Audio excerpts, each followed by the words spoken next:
চেষ্টা করতে করতে জীবনটা শেষ হয়ে গেল। কি ভিডিও বানাতে গেলাম, দেখতেই ভালো লাগে কিন্তু করতে অনেক কষ্ট।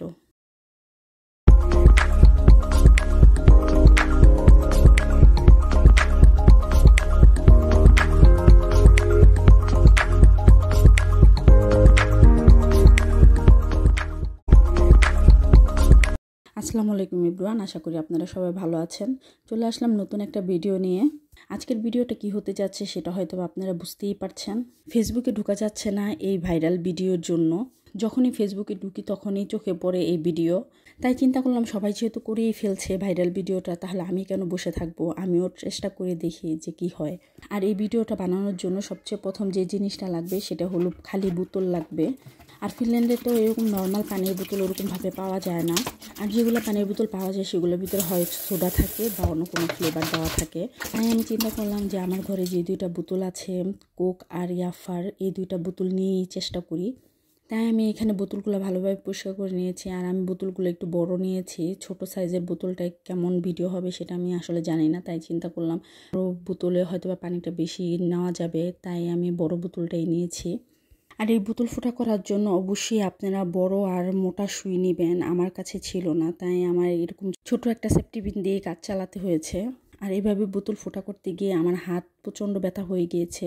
আর আপনারা ভুলেও এইভাবে ফোটা করতে যাবেন না, কেননা অনেক হাত ব্যথা করে। আমি এই কাজটা করতে গিয়ে আমি ফিল করেছি যে প্রচুর পরিমাণে হাত ব্যথা করে। তাই পরে চিন্তা করলাম যে এই হাত ব্যথা থেকে মুক্তি পেতে হবে, যে কিভাবে সহজে এটা ফোটা করা যায়। তো পরে আমি মোম জ্বালিয়ে এইভাবে অল্প অল্প করে ফোটা করে নিয়েছি।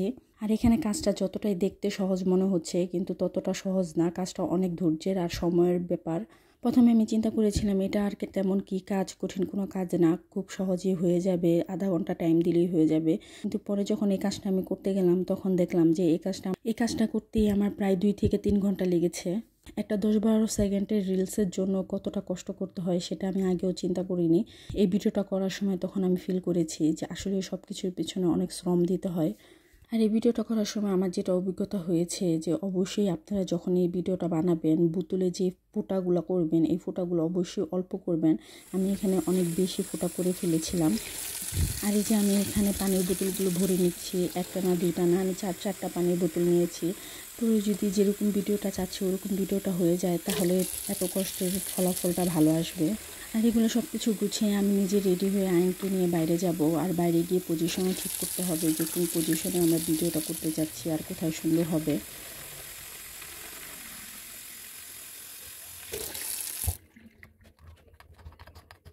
আর এই যে অবশেষে আমরা বাইরে চলে আসছি সব কিছু নিয়ে। এখন হলো পানি ভরার পালা।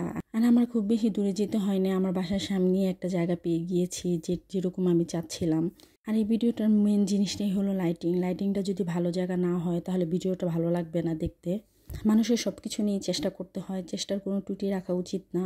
আর এখানে আমি একের পর এক বোতলে পানি নিচ্ছি আর হলো ভিডিও বানাচ্ছি, কিন্তু ভিডিও আর সঠিকভাবে হচ্ছে না যেরকম আমি চাচ্ছি। ক্যামেরা ঠিক হলে জায়গা ঠিক হয় না, জায়গা ঠিক হলে ক্যামেরা ঠিক হয় না, কিছু না কিছু ভুল হয়েই যায়। তারপর চেষ্টার কোনো ত্রুটি রাখবো না, চেষ্টা করেই যাব। আর এই ভিডিও বানাতে গিয়ে জীবন যেমন তেজপাতা হয়ে যাচ্ছে, বোতলও তেমন তেজপাতা হয়ে যাচ্ছে। বোতলের পানি শেষ হচ্ছে কিন্তু একটা ভালো শট আর পাচ্ছি না যেটা আমি আমার মনের মতন হবে। আর মানুষ দেখলে আমাকে বলবে যে দুনিয়ার সব বৃষ্টি মনে হয় আমার উপরেই পড়েছে আর দুনিয়ার সব জায়গা হলো শুকনা।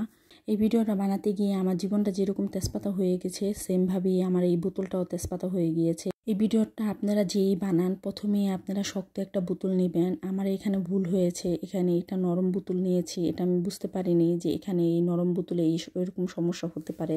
শক্ত বোতল নিলে পানিটা দূরে যাবে আর দেখতেও সুন্দর হবে।